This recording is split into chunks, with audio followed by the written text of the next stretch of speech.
Welcome back to the Proven Podcast. On this episode, Stephen walks us through exactly how he went from homeless to running a nine-figure business. An individual who teaches you how to grow, which will make a whole lot more sense in the episode. It's a step-by-step process to get realigned and to break through all the limitations that you have. I can honestly tell you this might be my favorite episode I've ever recorded. The show starts now. All right, everybody, welcome back to the show. Stephen, I'm excited to have you on, man. Bro, dude, I'm so excited to be hanging out with you, man. It's crazy. I know we're traveling like crazy. We're both in different states and all kinds of stuff outside of our normal studios and stuff, but great conversations just need to be had. Yeah, it's fun. I remember our first intro call. We just kept going and going. I was like, this is a no-brainer. This is easy. So for the 4 or 5 people out there in the world who actually don't know who you are, Gary, what have you done? What is your success? What's your story? Well, you know what's crazy is I'm probably most notably at this stage of the game known for being a bit of a life and business strategist. But more than anything else is kind of the story behind the story, right? The origin story, if you will. And grew up in a traditionally dysfunctional environment, which created dysfunctional Stephen along the way. Found myself later on at a homeless journey for about 60 to 90 days. And that is actually a real homeless journey. Met my eyes in a mirror, remembered some key things that a mentor said, and that kind of, we were talking about off air about, got me unlocked and got me reawakened as kind of on a journey, and then went on to build a 9-figure business that had 400 team members across 3 states. Been very fortunate and very blessed to exit that company in late 2023, and now I get to do what I love, which is hang out with amazing people and teach them amazing things. So that's kind of my heart behind everything else. So you went really quickly over some of that, and I'm going to make sure the audience caught that. You went from homeless to 9-figure company. That's most people don't have it that bad. Most people are like, hey, you know what? I'm doing okay. I did the normal route. I went to college, may or may not have gone to class. What? I don't know. And gone through that. And all of a sudden now you went from homeless to sitting there having to focus on that to now you're running. And we were talking off camera that when you're running those environments and you create that type of environment, there are some insecurities that come into play. There is some dysfunction that comes into play. There are some huge things. One of the reasons I want to talk to you is because you are as vulnerable as you are. You show up authentically. You're like, hey, this is the truth. So you talked about dysfunction. You talked about vulnerabilities. I want to kind of get into some of those. As you're building towards a 9-figure business, what does that take? To go from homeless to 9 figures, what does that take for you to pull yourself out of that? Well, it's funny. One of the things I tell entrepreneurs all the time is presence is important. So a lot of times, it's funny, I did this on a stage not that long ago. We probably had, 1,000 entrepreneurs or whatever it was. And I was like, hey, by show of hands, raise your hand right now if you think you should be further ahead than you actually are. And without question, 100% of the hands go up. 100% of the hands go up. Yeah. Right. So you very quickly realize that we're actually not that unique. Our circumstances are really not that unique. You might have a situational environment like I did that was unique from, someone that maybe went to college, got a 4-year degree or an 8-year degree or whatever. So different starting points. But at the end of the day, we're all facing what I've described as the 5 constraints. The history or statistics would tell you that lack of funding, lack of sales pipeline, lack of poor market penetration, poor leadership, which is important. But, there's all these external tangible things that they say are the top 5 or 7 things that a business fails for on a regular basis. And when I went back and looked at my journey, right? So the only place I can offer any insight from is my own journey, where I've been, where I've come from, the experiences I've had, which include the homelessness. It includes the suspected embezzlement, losing 7+ figures, being poor leadership, leading by insecurity, leading by fear, simply and honestly, because I didn't know any better. One of the things I realized very early on is I really only faced what I refer to as 5 major life gates, right? And at the element of each of these 5 major life gates are really 5 constraints. So if you can imagine, one of our good buddies, E.T. Eric Thomas says, you gotta want it as bad as you want to breathe, right? What we don't realize is what's actually constricting our airway. Right. So when we go ahead. So with those, I was going to say, what are those 5 constraints that most people are running into when it comes is restricting the area? Because it's nice to say you want it as bad as you breathe. It's fun to say it. It's cute, and AT does a great job with has condensed it into you want to have something as bad as you want to breathe, but no one gets to that level. And I talk to people all day long. I'm like, what do you want to make? How much you want to do? And they're like, hey, I want to make $1 million, whatever. I'm like, cool. I go, on a scale from 1 to 10, how likely is you're going to get to that? And they give some random ridiculous number. I'm like, cool. I put a Mhm. shotgun in the face of your mother. How bad you're going to do it now? They're like, oh my God. And they stop thinking of the number and they start thinking of ways to do it. So we can sit there Yeah. and we can trigger it, but most people don't have that proverbial shotgun in the back of the head of their Yeah. mom. So when we talk about Eric Thomas and what he's done about you bad as you want to breathe, it's cute to say it. It's adorable, but it doesn't get us there. So there's no way to do that. There's 5 things that are in the way. What are the Yeah. 5 things that you've experienced that are constraining Y us? y Yeah, so I'm gonna run through them real fast, and we can come back and touch on it because any one of them we could spend a lot of time on. So I would say that the 5 constraints are arrogance, Mhm, ignorance, mhm, impatience, mhm, fear, mhm. and insecurity.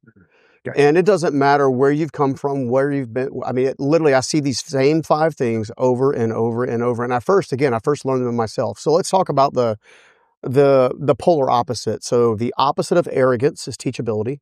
Mhm, Okay. The opposite of arrogance is humility. Opposite of ignorance is teachability. Opposite of impatience is not patience, it's actually presence. mhm, Okay. The opposite of fear historically is some form of faith, no matter what that means to you, right? It's a resilience piece, right? And the opposite of insecurity is authenticity. mhm, Very few of us will actually or have done the work to date to discover what makes us tick. mhm, Which of those things that makes us tick can we lovingly respect, even though we may not like it very much, and bring into our full integrated self to create an authentic self to then begin to build the other 5 areas. And leaders specifically, and again, I've worked with 8, 9, 10-figure earners, and they all of us have struggled with each of those. And honestly, I would say that it's kind of like, from 0 to $1 million, there's one form of battling those. From a million to 10 million, there's another form of battling. When I got to about $30 million in top line revenue, I really, really battled arrogance. mhm. I really did. And in its truest form, meaning I thought I was all that in the bag of chips. Right. And that's when I politely went through my little embezzlement struggle and realized that I wasn't all that in a bag of chips. And even the most unlikely of us can easily be humbled really quickly, which it turned out to be a blessing. I say that to say that each entrepreneur, each achiever, each person who's stepping out in faith to build something largely from scratch um, needs to focus on the inside. I like to say you can't scale dysfunction, Mhm. right? And the problem with scaling dysfunction is a lot of times the dysfunction that's actually happening inside of our business is a byproduct of what's happening inside of us. Right. So there's a lot of things that you went over there. I want to try and tap into it. One of you said Sure. doing the work. We talk about this all the time. This has become a placeholder. It's become almost a platitude. Go do the work. Hmm. When you're scaling all those, because as you were going through the 5, I was like, yep, yep, yep. I was like, score, I have all 5. I got a perfect score. I got a perfect score. I have Yeah. them all. So, Yeah. even though you see success, and I think everyone that I've ever worked with, ever, the high achievers that are out there, they all check all 5 boxes at some point, and how we deal with those, because I think everyone has them. How we deal Hmm. with them, how we pivot when that happens, be it through life punching us in the face and us really, dramatically hurting people in our lives, or embezzlement, or whatever, you run Hmm. into. Yeah. We all talk about doing the work. Now, I know what doing the work means for me, and it's an ongoing process, and it'll probably be something I do actually after I'm dead. Like, that's how intense this will go Yeah. beyond me. So when you talk about doing the work, what is the tangibles of that? Because we hear it all the time. It's like, okay, high achievers have done the work. What does that mean? Hmm. It is very abstract because I feel like a lot of times doing the work is very specialized. So, for example, if I'm someone who we'll say struggles with impatience quite a bit, right? Mhm. Which is honestly me. Yeah. I'm still to this day, I'm very impatient with business practices and stuff like that. I'm patient with people, but not business. I like to see things happen quickly, right?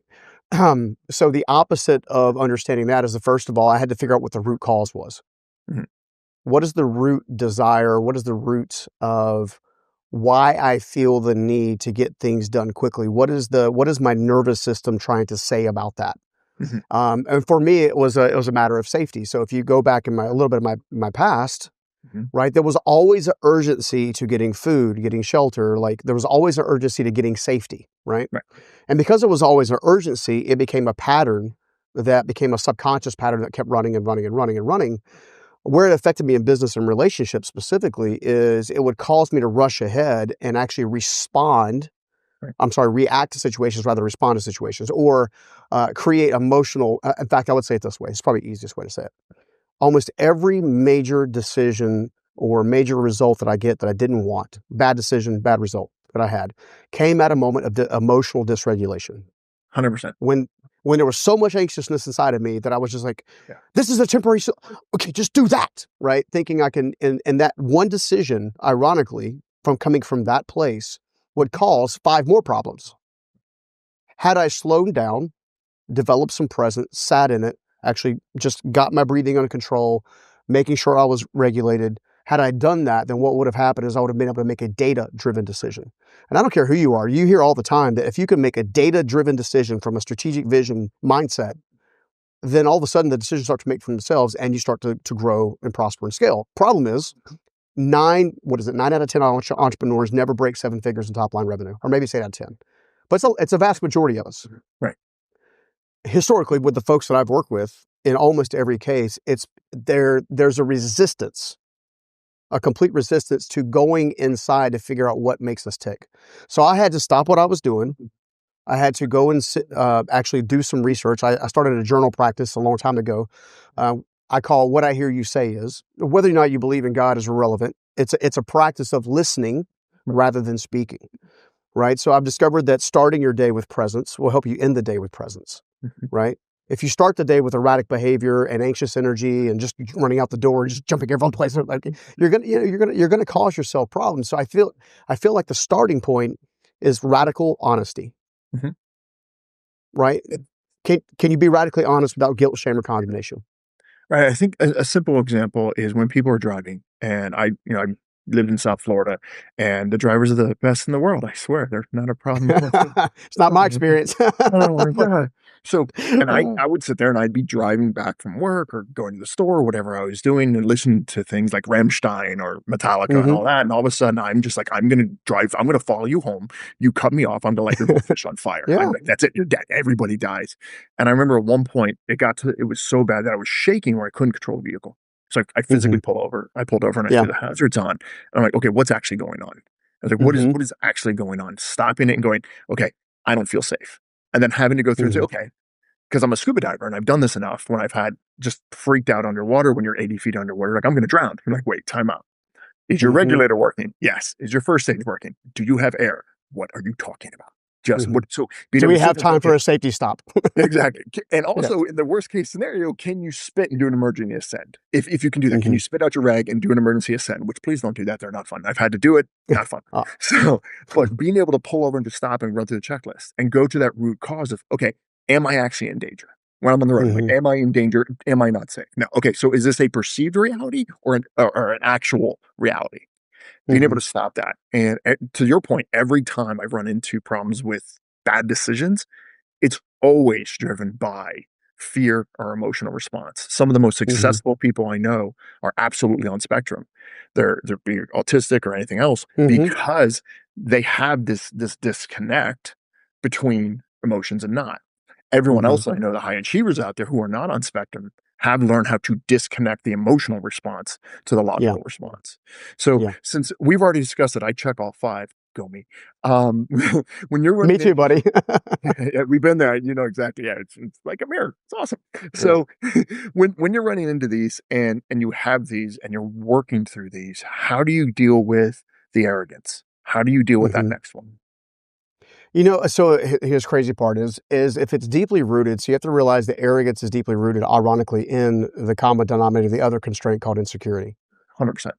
It's 9 inferiority times, complex. yeah, it's literally I feel like, and I'll tell you where it showed up for me. This is probably just a simple phrase. For me, it showed up in the phrase chasing worth. Mhm. I felt as if I needed to prove my worth in order to feel validated within self. And because of that, you go into, we've been very fortunate. We've been in beautiful rooms with amazing humans that are doing amazing things. Yeah. And you would go into the room and they would, and inevitably, what do you do for a living pops up.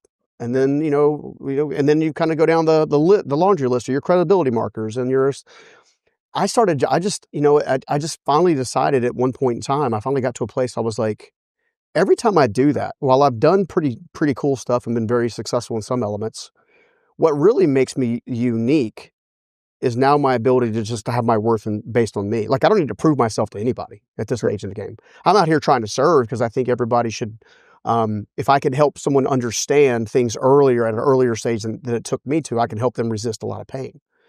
Right. So I think in the grand scheme of things, it comes a lot to chasing worth. And in many respects, the 5 constraints in general are all about chasing worth or some form of validation. 100%. Right. So you feel like, I'm a 9-figure entrepreneur. Look at, I've built a business. Woohoo. I'm just like, no one cares, dude. No one. I'll tell you when an entrepreneur cares. Mhm. When I've come in contact with people when they care. And again, you could be, at a school, or you could be in a major mastermind or whatever. When people care is when you're real. Yes. That's when people care. Mhm. Like, are you willing to share from your scars? Like, and that kind of thing. And I've got bazillions of them, it seems like. Mm. And, when I have an entrepreneur in front of me a lot of times, and I've had some that have made quite a bit more money than me, Mhm. and they're trying to salvage their marriage. Yeah. I can talk to them about the difficulty of the relationships and things that I struggle with, right? A couple of the clients were, very large earners, and they were searching for purpose Mhm. because they had gotten all the stuff and realized how empty it was. So at the end of the day, I think, how quickly can each of us stop and slow down? I call it slow down to speed up. There's another format that I've heard before other people say, but Mhm. essentially that's what it is. It's like, I woke up this morning, and I'll share this with you. Now, granted, I'm a person of faith by nature, and people don't have to. Obviously, I love everybody in general, but my mantra is this, and I say it 3 times to myself every morning. And this actually was one of the things that helped me slow down. Mhm. I am healthy. I am Mhm. wealthy. I am wise. I'm a steward of the Most High. And the most important one, which was the hardest one to say, especially staring at a mirror, Mhm. was, "I love you, Stephen." And a lot of people can't do that. And it's funny you bring the "I love you, Stephen" one up because when I do this exercise with the clients that I have very similar, where I say, okay, who do you love the most in the world? Who's that one person? If you were going to die and you had to call someone in 10 seconds, who's that person? We go, okay, they get that person, whoever that is, that space over. So cool. What does that person have to do to be worthy of your Mhm. love? And they'll sit there and like, nothing. It's Yeah. nothing. It's my grandmother. I love him. Like, cool. What do you have to do be worthy of that person's love? And they're like, and they lock up. I'm like, it's the same Mhm. answer. And Yeah. once you get that, because we have this broken equation that we're taught that, like, hey, if you achieve these things, especially as Mhm. high earners and entrepreneurs and achievers, if you achieve this, then I'll be enough. And if I get enough, then I'll be worthy of love. And Mhm. that's broken. That at its Yeah. core is broken. Now, it's a great driver. If you had that wall of insecurity coming into you, if you have that subconsciously feeding your patterns, you will get into a situation where you will be radically successful. But I had a client who this is 9 figures. He's about to be a billionaire. Phenomenal. We were out Mhm. working with our clients. They couldn't connect with him Yeah. because he wasn't Yeah. showing up authentically. And then his Mhm. little girl came over, and it was just a He different just human melted. being.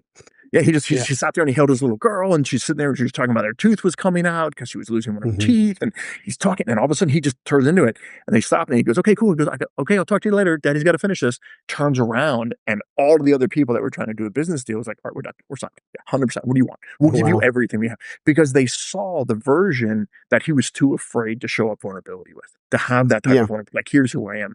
And again, when you're not in that version, you are going to push everybody away. You're going to make Yeah. mistakes. You're going to do all the things that, again, I think it's Sanskrit, that word you talked about earlier, starts with a P, Mhm. patience. That's Sanskrit. I think you're Mhm. making shit up.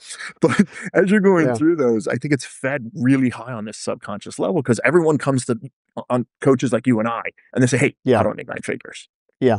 Well, And think this, about it this way. yeah, Oh, go ahead. Sorry. no, go for it. Oh, so I had this thought as you were sharing with that I want to piggyback off of what you shared, because what you shared is absolutely true. Um, what I've discovered is, whether you call it soul or consciousness, it doesn't matter. But if you're chasing worth, it's a commodity. So it becomes a transaction. Mhm. Okay. If you're secure in your worth and your alignment and your purpose and your own vision for your life and the love for yourself, and you're willing to show up for yourself. I used to self-abandon like crazy. I had the caretaker program. I would try to rescue anything and everything out of their own situations because of Mhm. the pain that I went through, right? So I didn't want the other people to experience the pain. Right. But is this solar consciousness, is it a commodity or a tool of connection? Mhm. To your point, when you were just describing that story, I've seen that a lot myself. I was at an event not long ago, and a gentleman massive heart. Like I saw him away from the event, massive heart. And obviously he was one of the folks who was presenting. And as soon as he started presenting, it was, I've got this relationship, I've got this thing, I bought 3 of these, I have 4 of those, I watched the entire audience kind of shut down. Yep. Right. And I just felt like I remember being my 11-year-old self in a 40-year-old body with a similar transaction or a similar mindset. And it made me want to go embrace this guy and pull him in and say, bro, man, you're amazing without all that stuff. Right. Right. And so is it a commodity? Is it a connection point? Is it something you can tie yourself to? Or are you simply, and this is where we get in trouble. And you had asked this earlier when we first started talking, is like, what is the essential element, the common denominator essentially? And honestly, it's the child at its most injured state becomes the most anchored adult. Yes. Right. So if we're 11 years old, when that thing happens to us, we literally carry that 11-year-old through 12, 13, 14, 15, 16, 30, 35, 40, etc. until they meet someone like yourself, Charles, who can like slow them down and say, hey, bro, let me help you. And let me help you see yourself clearer. Right. And the moment you can see yourself clearer without shame, blame, or condemnation, the moment your awakening actually begins, and that's when the work begins. I will say that one of the reasons I feel like the work is not done was the same reason I avoided it for decades, which is I was scared of it. I mean, they call it shadow work for a reason. You have to confront things and bring things in your environment and kind of like show love to things that maybe you dislike about yourself. Absolutely. And that's a very difficult thing. Yeah, I learned this from the SEAL community. I've been blessed to be around those guys, and they say, whatever your fear is, that's your shoreline. That's the next thing you need to do. That will bring you home. Find your fear. That's your home. But we don't want to do that. I love how you brought it up. You're like, hey, I'm going to go help everybody else because I can avoid then helping myself. And God, I do that more than I could possibly tell you. It's something I constantly work through on this day. I'm like, I know I need to work on this, but I'm going to go do this. And a lot of people manifest it, even if you're not working with other people. People are like, oh, I need to go do this project. I'm going to go clean my house. Because at least that makes me feel like I did something. I checked the box. So a lot of people are listening to this and like, all right, we get it. The two of you little, high achievers, fruity little that are doing the work. They're going to say it. I'm going to get the links. It is what it is. I want to get them also something tactical. Where they're like this, I know I need to do the work, but right now I need to feed my kids. I've got some business problems. How did this guy do this? Because, I tell people all the time, you can probably sing happy birthday, please don't, really easily. But if I put a grenade in your hand and take the pin out, you're not going to sing happy birthday so well. So there's a lot of people listening to this saying, listen, I want what's proven. Give me something strategic. Give me that pin that I can put back in the grenade. So then I can go do this personal work and do the shadow work. But right now, I can't pay my bills. The economy is collapsing. We've got chaos right now going on. When someone's sitting there going, hey, you were homeless, 9 figures, homeless. There's a lot of steps in between, like, because if I tell someone, hey, go do the work and go hug a tree and go do the shadow work and get into it and really face your fears and your doubts, that's great. But if they can't eat, they're like, I got a business that's collapsing, dude. What are the things that in your experience, because again, you and I both know that, I'll just say it for myself, when people do the work, the answers that they're looking for, the tacticals, they already know. It comes out. It's because they're already inside. Yeah. They already know. So for those of you who are listening, I'm doing this for you guys because I know you want something tactical, and I'm asking Stephen to get out and say, here you go, this is the tactical part of it. But I can tell you, if you do the work, these tacticals that you already know will already be implemented on your own if you do the work. But the tacticals, if someone is sitting there and they're stuck and they need to start changing things because you've been in rooms and you've been very blessed to be in rooms with amazing people who far outranked you education-wise, and you still found a way to succeed, what are some of the tactical things in business that people do right now that have a proven success? It's really funny. I think they say ignorance is bliss, but it's not true. So step one, I think, is understanding, are you in fact misaligned? All right. So, because we could be talking right now, and people are like, "Well, okay, it's a great conversation. It's wonderful and all, but I think I'm good." Right. So the symptoms of misalignment are burnout, overwhelm, and insecurity. Now it's interesting how insecurity keeps popping up, right? Oh, So step one is like, just, am I actually misaligned? Because when you're not misaligned, you're in a steady state of flow, right? Mhm. You're very clear on your objectives. You're very clear with your relationships. You're showing up for yourself. You're not self-abandoning, right? So how do we go from misalignment to essentially a steady state of flow? Mhm. So step one is, first of all, identifying, am I misaligned? Okay. I think step two is like, okay, what area am I misaligned in? So I like to break things down in domains of life.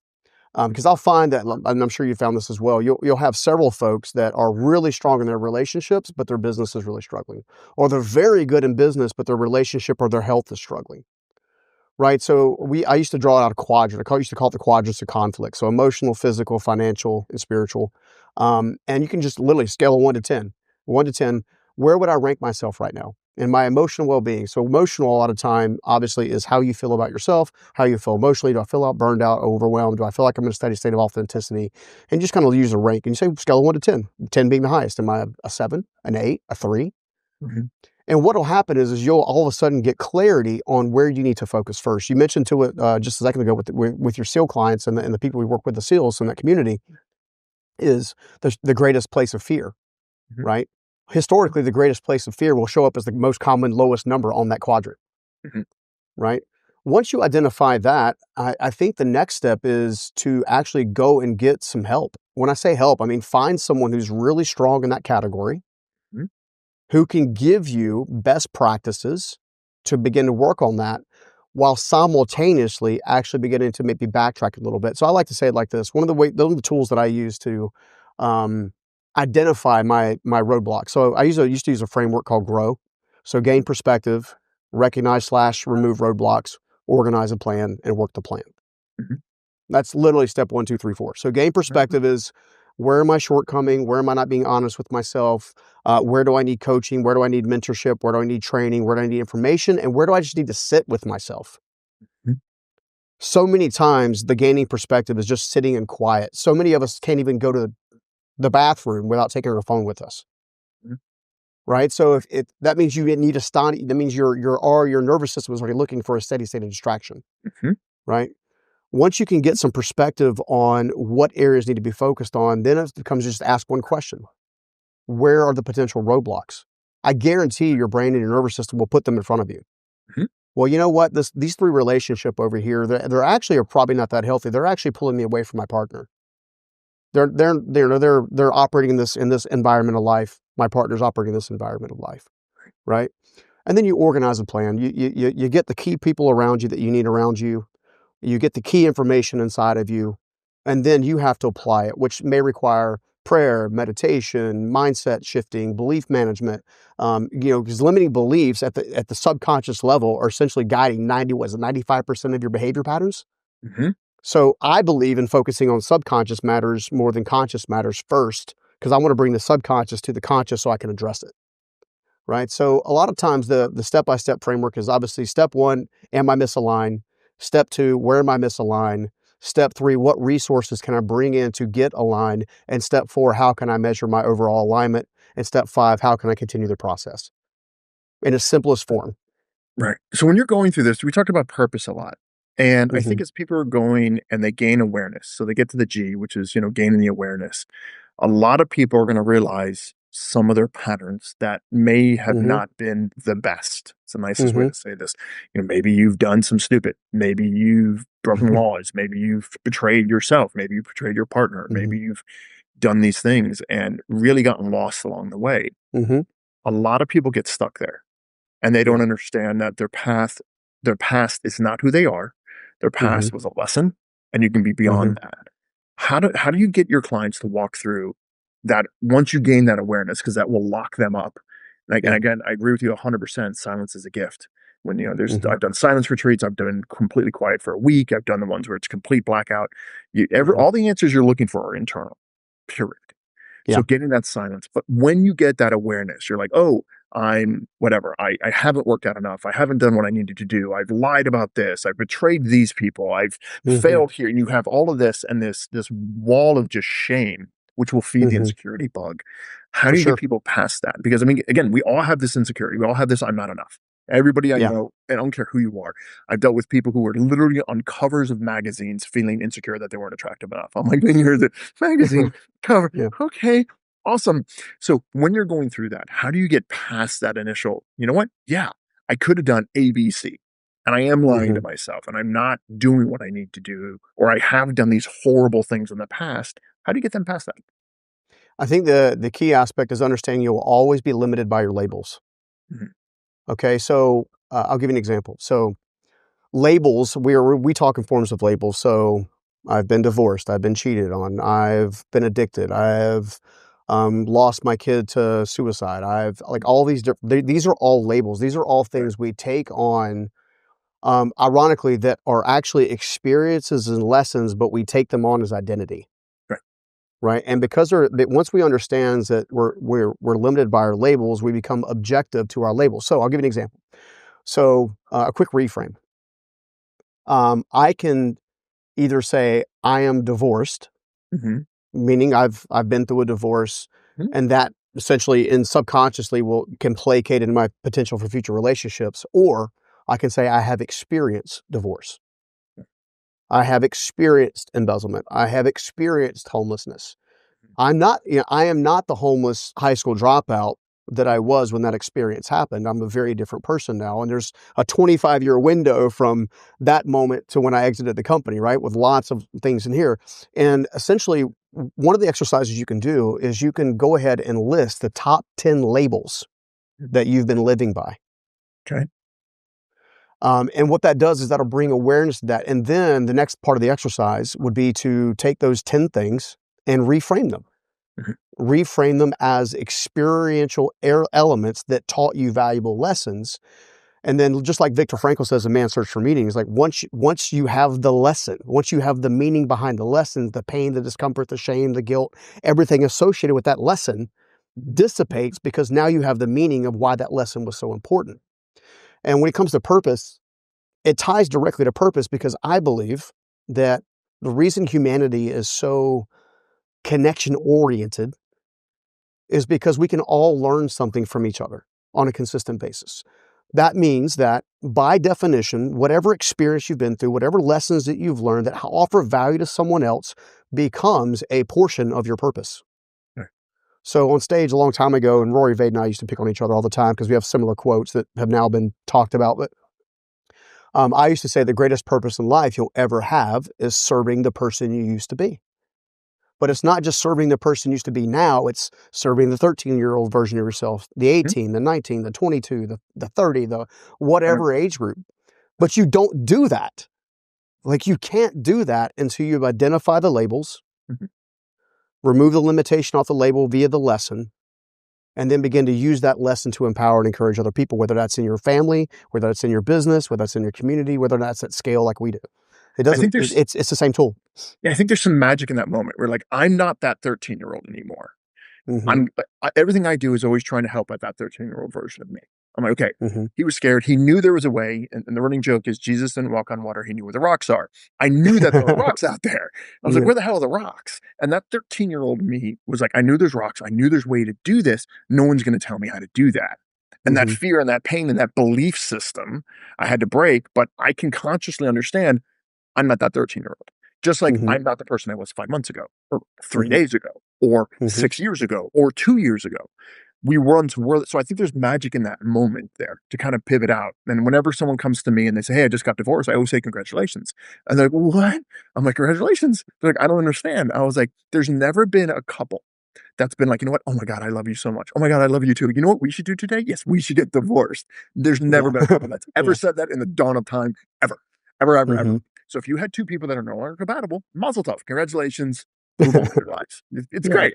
So you get that awareness and you pivot, you separate yourself from that. Now we go into the R. When someone gets Hmm. trapped in the R section of grow, because I love this idea of grow, and I'm just going to double down on this because this is Sure. magical stuff. I use it. I still lead my life with it, so it makes Yeah, perfect it's sense to me. it's it's phenomenal. Yeah. I think we could just do a master class just on grow. We could probably do a couple hours on this. So you've gained awareness, you've disconnected and understood, hey, I am no longer that person. I get Hmm. that. Now let's get to the R. How do we go Hmm. through that process? Well, first of all, you need to understand you cannot remove a roadblock that you refuse to recognize. And this is where your ego and your arrogance can get in the way in a big way. The ego side of us, statistically, is essentially its core design is to keep us safe. Mhm. Now, it does not have a barometer in many cases on what safe is, outside of not reliving pain, whether that's being eaten by a lion or avoiding a divorce or whatever. The ego, unfortunately, a lot of times will let the intellect get in your head, mind, intellect, whatever, get in your head in such a way that you will talk yourself out of the very thing you should focus on. Mhm. Like I can come up with this, and you see this happen a lot. If you pay attention to the words that are actually coming out of your mouth, you'll see this happen a lot. I know it happened for me. Well, if she'd have done blank, blank, blank, blank, Yeah. or if they'd have done blank, blank, blank, blank, or if that have done that. And what I thought was so interesting about what you just shared a minute ago, that I think is powerful, is people fully understanding that the only person that is going to rescue you is you. It's you. 100%. All right. And the only way you rescue yourself is to recognize through radical honesty what roadblocks are there and then begin a progress removing it. Now, the removing of the roadblocks in many cases could take a year. It Mhm. could take a week. It could take an hour, depending on how strong the radical honesty gives you, kind of like the radical awareness. Because sometimes radical awareness by itself was enough to shift you forward. Absolutely. Right. So I would say that the recognition piece is take a negative result that you got. Okay. Take that negative result, follow back to the action in which created that result. Whether that's, in my case, I made it a point to apologize to my kids if I was wrong, Mhm. rather than I'm the parent. So Right. no matter what I do, I'm not wrong. Right. As an example, like, so take the result, take the action, and then take the mindset. Like what was going on internally and emotionally that made this the choice or this the core action. Okay.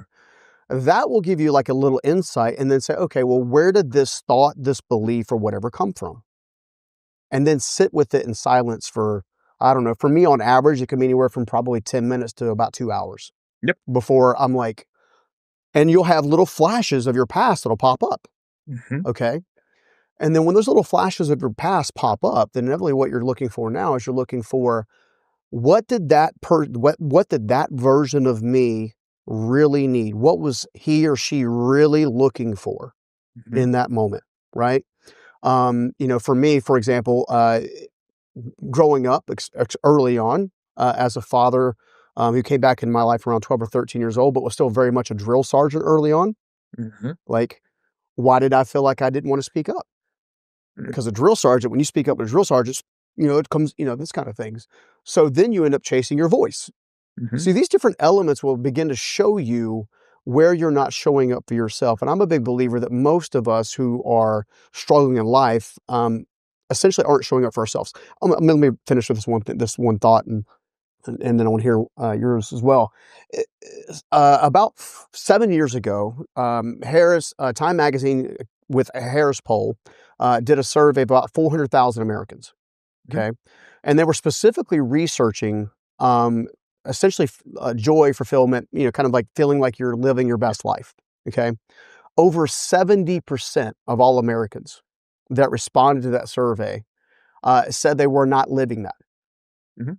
Now, when you go through the article, you'll very quickly realize that the core reason that these folks feel like they're not living their best life is because they're not living their authentic life. They're living the life that someone told them they should live. 100%. So if you take that, you understand, okay, these are the elements in which I felt unsafe. These are the belief mechanisms that were shaped by that. And this is how I changed my authentic self to conform to this version of this identity. When you can come and just, and again, I wish I could say it's like crazy easy. Everybody could do it like overnight, right? It may be a process depending on how sensitive the issue is. But if you can do that journey, and a lot of times you can do it with a notepad and a pen and a good friend, right? Mhm. Do that journey together. Now you can say, okay, this is where the roadblock is. I'll give you a perfect example. One of my most recent roadblocks that I'm 40, at the time I was 48 years old. I'm 49 now, about to turn 50 this coming year. At 48 years old, I had a relationship end unexpectedly for me. Mhm. We're together for about 10 months. It ended unexpectedly. I'm like, what the F just happened? Mhm. And that began the journal. And I did that same exercise with some key coaches of mine. And when I did that exercise, I realized, dude, I've been trying to save people since I Mhm. was 9 years old. Yep.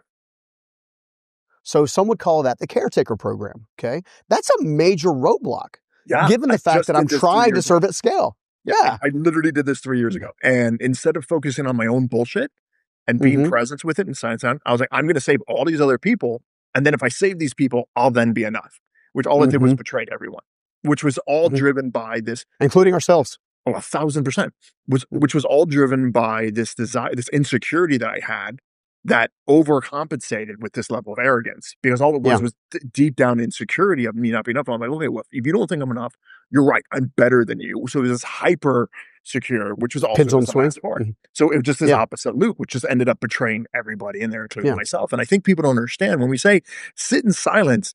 The biggest thing I would tell people is sit in silence. Obviously, don't have your phone. Don't be stupid, but Mhm. sit down without judgment. That's to me what Mhm. sit in silence means. Sit down, and if you're going to have things pop up, understand that what's going to come out of your head, some of it's going to be fear, a lot of it's Mhm. going to be untrue. It's okay. Mhm. You're not a five-headed flamingo. It's okay. Mhm. Going through that and just listening and saying, okay, what does this mean? And just Mhm. writing it all out and sitting with science, because what'll happen is different versions of yourself. Because to your point, you're just trying to stay alive. You're trying to avoid pain, and it'll give you these false flags. It's like, oh, Mhm. you didn't do this. You're never going to do this. You're never enough. Blah blah blah blah. Blah. Cool. And then you just write it down. And then every time Yeah. it says it again, you just put a little mark next to it. Say, okay, you've said that 9 times. Awesome. Yeah. And just this is where I don't get into pronouns normally. Understanding that there are multiple versions of yourself, and say, okay, this is what you did. This is what you did. Yeah. Cool. This is fine. We all have multiple Mhm. versions. Sitting down with it and saying, okay, this is what it is. So silence means sitting without judgment and just Mhm. being present in the process. Yeah. And I've done silence retreats. It will fundamentally change who you are as a human being, sitting Mhm. down and going through it. But having that awareness that you did, which would happen at you at 48, mine was a couple years ago, where I went through going, oh wow, I'm trying to save others to avoid doing the work on my own. Hugely revealing. Hugely revealing. Yeah. I wanna add one thing if I can to that, 'cause Mm, that's genius and absolutely true. I wanna invite people to give themselves, and I can't think of any other word than grace. mhm, Grace to experience the journey, right? So, when you sit down that first time to do this the silence tool, you may 9 things may pop up. mhm. At Okay, least. so and yeah, so you got these things that pop up, and you're like, "Holy shit!" Now I'm even more overwhelmed than I was before because now I got to do all 9 of these things, Right. right? And my experience has been, it's like give yourself some grace, snag one, work on one at a time. That will create a bit of a snowball piece, right? I'm convinced that people who are living a fulfilled life are not living a life of constant overfunctioning. Mhm, And the only way you avoid overfunctioning and trying to overcompensate and over deliver and just is you have to figure out why you're chasing it, mhm. right? And then once you figure out why you're chasing it, you have to say, is this an authentic chase? Because Right. I believe, in fact, that this is something I learned during that season. When I first realized that I was in this again, we talk about having no bullshit about yourself anymore. Like, Mhm, dude, I would come up with like, no, I mean, she had 3 kids, she had this, she just, mhm. I was trying to serve, I was trying to help, and 100%. all Yeah. that, and you come up with all this BS, right? Mhm. And the reality is, the truth is I was over functioning. Yeah. I was I. pursuing worth through, yeah, Yes. exactly, I. It right? started with a selfish desire of I. It's I Hmm. want to help her. This person's father's dying. I want to help her. Hmm. She just got through a bad relationship. I want to help her. She's never had I. It all starts with Hmm. I. And Yep. it's a selfish act. And you Yeah. think, oh, well, no, I'm helping someone else. It's that, I'm proud to be modest. It's like, wait, what? What did you just say? He's like, I'm proud to be humble. It's like, doesn't Yeah. work like that. So Yeah. being able to have that awareness, and I think something you said earlier of how fast these things could change. And Hmm. there's people who I spent 8 years in a hospice watching people die. When you're Yeah. faced with that, things change immediately. Just boom. Hmm. People have these Yeah. life or death experience, and they change immediately. If you're in a situation where you're not seeing radical changes, if you're going through Hmm. this and you're listening to this and like, dude, I thought I was going to learn about how to make 9 figures and I thought this is what he was going to share with me. This is going to be amazing. And now you're, whatever, 30 minutes into this podcast and you're like, what the hell are Hmm. they talking about? This is totally different. If you've gotten this far and you're like, oh, well, there's a lot and I don't know how long it's going to take and it's going to take a couple weeks, please, and you might disagree with this, please understand you're completely full of shit. Hmm. You are one decision away from a completely Hmm. different life. And I tell people this all the Oh. time. Go go get an Uber, 15, 20 minutes to an airport, 15, 20 minutes to a bus stop, 15, 20 minutes to Hmm. a train. Get on it. Let Yeah. go of everything else. You will have a Yeah. completely different life in 24 hours. So Oh, this I 1,000%. because they're sitting there and they're holding, no, I can't make these changes. What will my wife think? What will my husband think? What will my kid? I don't care. Like, second person I ever coached, he wanted to exit early. It's the nicest way I'm going to say it. He decided he didn't Mhm. want to be here anymore. And when Mhm. he came to me and I was like, congratulations, that's awesome. Let's do it. He's like, excuse me? I was like, let's do it. He's like, what are you talking about? I was like, congratulations, you're dead. And he's like, wait, what? I said, all right, what do you want to do now? He's like, huh? I said, do you want to still be married to your wife? He's like, I love my wife with everything I have. I said, cool. What about your kids? He was, well, I said, oh, you don't like both your kids. And he's like, yeah, one of them I really fucking can't stand. I was like, cool. Well, you can't get rid of the kids, chief. He goes, I go, what about your job? He goes, man, but I have to do it. And I go, you're dead. You've already exited early. It's over. What about your Mhm. job? He's like, I hate my company. I was like, cool. Then our job right now is to get you realigned, to your point. In the next 6 months, what can we do to realign with your truth, whatever that is, Mhm. and exit you out? And we exit out of the company Mhm. in 90 days. And he went and they changed all the things. But this Mhm. idea that you're months, weeks, years away from a radical change, Yeah. complete shut. Complete Yeah. BS. We were talking about before we started recording. I recently found black mold in the kitchen in my property. Mhm. Yeah. How it's gone. I now am in a completely different environment and things are radically changing. Now, whatever you Mhm. want to call it, God, Buddha, Allah, the Big Bang, the magic chicken came in and Magic the magic chick. I magic always love chicken. that I one. know the magic chicken. So I added in there for you. If you're coming in and you're in an environment and that changed and the magic chicken made that happen, it forced all these other changes. So Mhm. please understand that the people who are stuck as you're going through that process thinking, oh, this is going to take so long. No, it's not. It's Mhm. not. It doesn't have to. No. It doesn't have to. It's directly correlated to how much you're willing to lean in. In fact, the note I jotted down that was as you were sharing that I thought would piggyback really well with what you shared is I did this in fact as I was coming out the other end. I've called a bit of a rebirth, right? So I realized I was over functioning. I realized I was overgiving. I was self abandoning. I wasn't taking care of self. I wasn't showing up for myself. I wasn't loving on myself properly. I was giving all of that stuff away to other people, right? Mhm. I go through a radical transformation myself. And then anytime I go through a radical life change, I always do what's most people commonly call a sabbatical. Mhm. Okay. Sabbatical is just is nothing more than leaving your environment Yes. with no agenda, going to a different environment and just being present with self. Okay. That's step one, two, three of a sabbatical. What are you doing? Who are you doing it with, if anybody, and where are you going? Essentially. Okay. So, um, I went to New Zealand for 3 weeks, No. okay? Now, yeah, I love New Zealand, it's amazing. Now, most people, and I'm being honest, right? So I've been very fortunate now, I can take a sabbatical for that extended period of time and go to an exotic destination in some cases to experience that. There's a magic in that, okay, great. What's most important is I went for 3 weeks to be with Stephen. Mhm. Stephen, right? Not Stephen, the business owner, not Stephen, the author, not Stephen, a speak, like just Stephen, the Stephen that and I got to know Steven so good. I'm Mhm. like, I like this guy. He Mhm. actually genuinely cares about people, but he also has now learned to, it's not my responsibility. Right. Like I'll brush it off in a heartbeat. The reason I say that is because most most of us will never stop long enough Yeah. to actually get the perspective we really need to shift. So again, we've said that numerous times in different ways. Step one is stop. Mhm. Just stop. So I discovered I've been doing the sabbatical approach for a decade, right? It started with an hour. Like I'd Mhm. go away for an hour and because I Absolutely. was because we always tell ourselves, well, the business or the family's going to fall apart in the 30 minutes I'm, No, it's not. going to the bathroom. It's all BS. Again, Right. it's the ego trying to quote Mhm. unquote keep you safe, right? So maybe go take a weekend for yourself, Mhm. especially before you make a major life decision. Like before as you exit early or choose or desire to exit early or choose to leave a Mhm. relationship or choose to shut down your business or like it's some of with the exception of exiting early, but some of those other things may be what needs to happen. Right. But at the end of the day, how sure are you?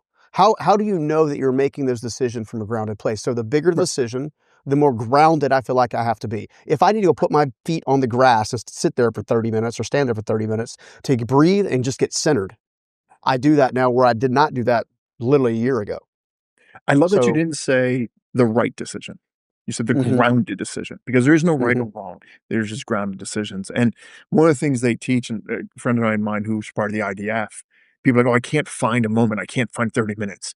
They'll teach individuals who are in active combat engagements to Mhm. disconnect, to Yeah. completely detach from the environment while they're currently being shot at. Mhm. Find the seconds, get the clarity, and move forward. So if you're sitting at home going, oh, I can't do that. I can't find 30 minutes. These guys are finding it while in combat. So Yeah. quit lying to yourself. Have that awareness and understand that there's a ball game changing and how we do it. So if they're going through and they're getting this awareness, and when it comes to sabbatical, one of the sabbaticals that I had, literally, it was a 1-1 efficiency in what was going to be a retirement home that wasn't opened Mhm. up yet. And I just spent a week in this environment, in this not nice place. But it was arguably the greatest gift I've ever had compared to when I was in Galapagos or any of that. So the Mhm. environment doesn't matter as much as being present and letting go and being in Mhm. silence as much as you can. And I tell people all the time, you should do silent weeks. You absolutely once a year do a silence weeks. If you can't do a silent week, just sit around. I started with a day. Thursdays used to be my silence day. My whole team would know it. Mhm. Recenter. We get there. We've gone through Mhm. G. We've gone through R. So we're getting Yep. there. We've identified some obstacles. We've gone through by Mhm. sitting in silence and going there. I think people get stuck with working the plan. They get Mhm. overwhelmed, or they're like, oh, well, is this the right thing I'm going to do? Or this is not the right thing I'm going to do? Or what's the next? When you Yeah. walk people through working the plan, whatever that is, how do you get them unstuck? How do you keep that momentum? Because motivation's adorable. It's ineffective, but it's That's adorable. true. That's true. Discipline and consistency is going to win all day long. But Yeah. that's a hard thing to get because it's a muscle you have to develop. People are like, oh, I know I need to do 100 push-ups. I know I need to do 100 squats. I know I need to go for a walk, yada, yada, yada. Mhm. How do you get people to rock and roll and start working that plan? I think the easiest thing for people to understand is, and again, this is from personal experience. I discovered I either would not take action or would not take efficient action if I was trying to do it all at one time. Rory, mutual friend, Vaden says, diluted focus equals diluted results, Mhm. right? So I started thinking in terms of dominoes. One of the core attributes that I look at when I go to working at this, it comes part of organizing a plan. It's like, okay, what are my top 3 major initiatives? And on top of that, what is the number one of those top 3 that if I got that thing moving progress got knocked down, that could essentially knock down the other ones behind it, Yes. What will have right? the biggest So effect? exactly. So it's momentum. It's nothing more than yeah, it's nothing more than momentum, honestly. It's how do I Yeah. create momentum? Mhm. One of the most well, not a recent example, but a number of years ago when I was starting the company, the first thing I wanted to do was obviously get shelter, Mhm. achieve that. Okay, get consistent food, achieve that. Buy some new equipment so I could keep building the company, did that. And then the next major one was dig myself out of about $70,000 in debt at the time, which was a lot of money in the late 90s, right? Absolutely. It's a lot of money It's a now, lot of but it money was even now. Yeah. yeah. Um, and when I started tackling that, this is before I knew about Dave and Sharon Ramsey and all that stuff, who are great people in their own right. Um, I actually went to, and I was like, okay, literally, I think I remember one of my bills, like I had a bunch of them, right? But like one of the bills was like $30 a month, but like Mhm. the whole balance was like 500. Mhm. So I said, okay, cool. I'm going to attack that 500, right? I'm gonna have some delayed gratification for a hot minute. I'm gonna save up, essentially say I'll keep making the minimum, and then I'm gonna chunk $500. Well, that released that gave me like $100 a month now that I could then go after the $1,000 thing. Then I saved up for the $1,000 thing. Lo and behold, I was able to pay that debt off in a very short time frame, in the grand scheme of things.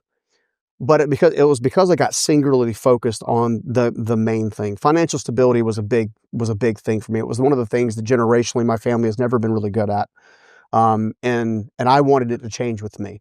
Mhm. And all I had to do was change my behavior with money, how I thought about money, and a lot of times relationships, your life, all these things are the core elements, which is why by understanding the area that you're most um well, unsuccessful. I'm trying to be careful with my words. The area that needs the most attention. By Okay. understanding the areas that needs the most attention, you can come up with 3 strategic steps to attack that one thing until you've achieved a certain level of success based on whatever your parameters are. So I believe that if the number one thing is this preventing from actually taking action is trying to take action at too many things at once, the brain can't handle it. Mhm. The brain loves clarity. If it has to Yes. spend a bunch of mental energy and firing neuropowers and the creatine it creates and all this kind of stuff to like to chase all these things, it's going to just stall. Yeah. right? However, if you can get singularly focused on one core objective, that then becomes the pivot point. So if I have 3 objectives I'm trying to create, I'm going to say which one of these will support the other 2, and I focus right there. Right. I always think of And it then, like, at the fair, that when you have the little bottles that are on top of each other, the stack, the mm-hmm, pyramid, and be like, which bottle should I try and knock down? Well, if you mm-hmm, knock down the top one, it's not going to be effective. Aim at the bottom, and the rest of them will mm-hmm, fall. It's this idea mm-hmm, of how do you eat an elephant? Or the common thing is one bite at a time. Like, yeah, but first you got mm-hmm. to stop the elephant. You got to Yeah, quit the elephant from moving. So, what is the yeah, one tactical thing you can do that will have the greatest impact and mm-hmm, start that domino chain? Because everyone's when they get stuck, we're like, I only do this. I only have so much time. Cool. Knock down the one pin that's going to knock everything else, or at least start the momentum. And a mm-hmm. friend of mine, we were at, it's called the Renaissance Fair down here in Florida, and we were trying to knock down the pins, and we found out later that the pins were actually had bungees in them, so they wouldn't knock over because the guy was cheating. But he sat there and I was like, "What's the goal of the game?" And he's like, I go to knock down the pins, and he's like, "Okay." He took his shoe off and he threw it at the base, and he knocked the whole base over. And I was like, "Okay, technically yes." So for me, it's knocking over that base and really getting into and moving forward in that way. So as you go through this grow process, and you're going Mhm. through it, and you're gaining awareness, and you're identifying the roadblocks, and you're going through each and every one of these steps, I think a lot of people are gonna be like, okay, this is amazing. What's next? So if Yeah. people want to track you down and they say, is this stuff in a book? Do you have this written down in a course? Is it in a, how do people get more of this?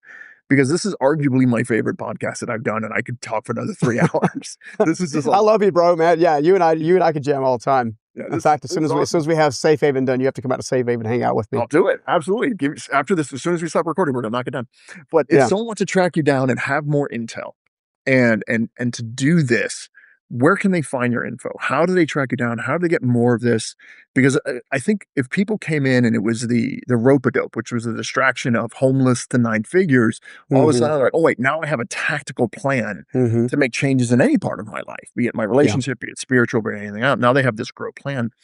Yeah. That's only at the tip of the iceberg for Mhm. what you offer. How do Yeah. people track you down? What books? How do we do this? Yeah. Well, if you think about it in terms of clarity, right? So one of the things I've realized is people consume and change their lives with 3 different types of modalities. So visual. So Mhm. some people like video. Some people like kinesthetic, so putting their hands on things. Some people like audio or listening, right? Everything that we've done is that can be gained or accessed at some point in time in any modality they choose. I think the simplest thing where there's no major ask is we built a tool that we call the integrated alignment method, and it's a quiz. It's I think about 7 or 8 questions. It takes about 6 or 7 minutes. That gives you a detailed report when you're done, kind of taking the quiz. And the best part is we don't sell you. We're not trying to sell you anything.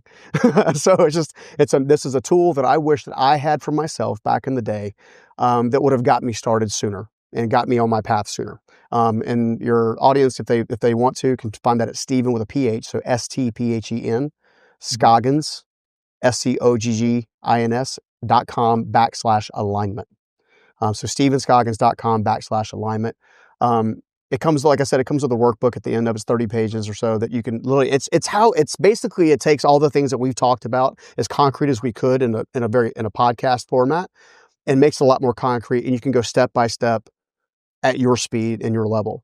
And if you want to partner in different ways after that, that's cool. But I mean, my heart right now is to just serve at scale and help as many people kind of get awakened and kind of shaken loose. So I would just start there. You can obviously find me on all the social platforms as well, and I'd love to connect with you guys. I'm personally probably most active on Instagram myself, which is Stephen_Scoggins. Yeah. So I appreciate you actually asking. Thank you. No, absolutely. Thank you for coming on and having this real conversation that most people aren't ready for, and actually giving a proven framework like, hey, do this. Don't worry about the other stuff today. Just go grow.